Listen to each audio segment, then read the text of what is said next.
राम राम। मेरी बात कुछ लोगों को बुरी लग सकती है, उसके लिए सॉरी, नहीं बोल पाएंगे हम। पूरी बात सुनना पहले।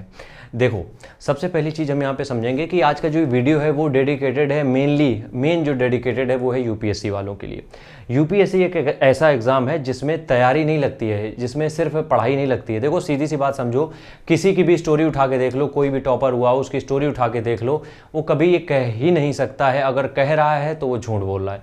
अगर वो ये सिर्फ कह रहा है कि सिर्फ मेरी मेहनत से हमने एग्ज़ाम निकाला है, हो ही नहीं सकता है। आप 5 साल के लिए किसी एग्ज़ाम के लिए तैयारी कर रहे हो जहाँ पे सर्टेनिटी है नहीं, मतलब इतना अनसर्टेन एग्ज़ाम है कि तैयारी के बाद भी निकलेगा कि नहीं, और उस 5 साल में तुम्हें कोई डिस्टर्ब नहीं कर रहा है, तुम्हें वो सारे फैसिलिटी प्रोवाइड कर रहा है, सब कुछ प्रोवाइड कर रहा है, और तुम कह रहे हो तुमने अकेले से एग्ज़ाम निकाल लिया।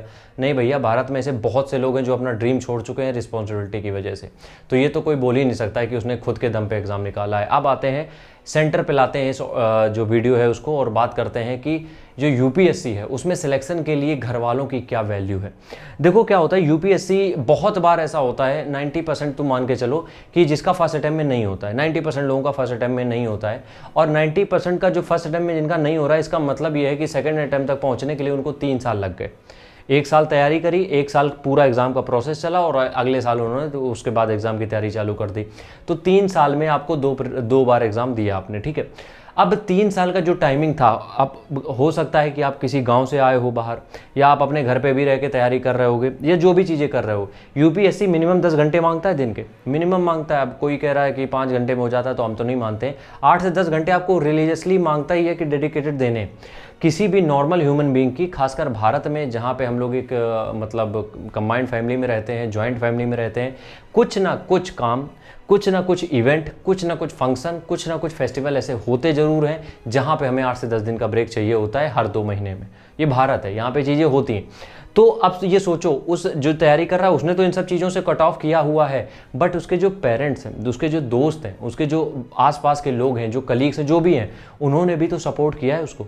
ये चीज़ समझो, थोड़ा सा अगर डीप डाउन जाओगे इस चीज़ में समझ में आएगी कि उन लोगों ने भी तो सपोर्ट किया है। कि अगर तुम किसी फंक्शन में नहीं पहुंच रहे हो सकता है तुम्हारा कोई एक ऐसा दोस्त हो जो तुम्हारी बैकबोन हो, जो समझ रहा होगा तुम वहाँ क्यों नहीं जा रहे हो, तो वहाँ पे तुम्हारे लिए खड़ा है कि यार वो नहीं आ पाए, उसको कुछ काम था, जो भी चीज़ें बता रहा है, या तुम्हें वो चीज़ें प्रोवाइड कर रहा है जो तुम्हें ज़रूरत थी। बहुत सारे ऐसे आईएएस हैं जो कि अब 12th फेल वाले जो मनोज शर्मा जी हैं, उनका कभी तुम सुनना इंटरव्यू, उन्होंने क्या कहा, दोस्त अपनी पॉकेट मनी हमें दे देता था कि ये लो तुम पॉकेट मनी से खर्चा कर लो और अपने जितने खर्चे उठा लो। तो कहीं ना कहीं ये चीज़ तो समझनी पड़ेगी कि किसी भी एक सक्सेसफुल आदमी के पीछे, जो कि हम डेडिकेटेड है, यूपीएससी की बात हम कर रहे हैं, उसके पीछे बहुत सारे लोगों की मेहनत लगी है। अब एक परिवार है, अभी एक नाम यार हमें नहीं याद है, बिहार के हैं शायद भाई, जो भी है, उन्होंने अपना पूरा घर छोड़ दिया और दिल्ली में आके रह रहे थे, और घर उनका झोपड़ी में, मतलब एक ऐसा क्या होता है, प्यार बोलते हैं हमारे यहाँ, उसका घर बना था, छत बनी थी, और उसकी बहनें और उनकी माता जी और पिताजी, उन लोगों ने खुद काम किया और भाई को पढ़ने के लिए भेजा। यकीन मानो, बहुत सारी ऐसी स्टोरीज़ हैं, एक नहीं है ये। अगर 1200 सिलेक्शन होते हैं यूपीएससी में, उनमें से 600-700 ऐसे लोग कहानियाँ तुम सुनोगे जहाँ पे बिना फैमिली सपोर्ट के, बिना दोस्तों के, बिना कलीग्स के उनका सिलेक्शन कभी नहीं हो सकता था। और 1000 के 1000 वो हैं जिन्होंने किसी न किसी चीज़ का सपोर्ट लिया ज़रूर होगा।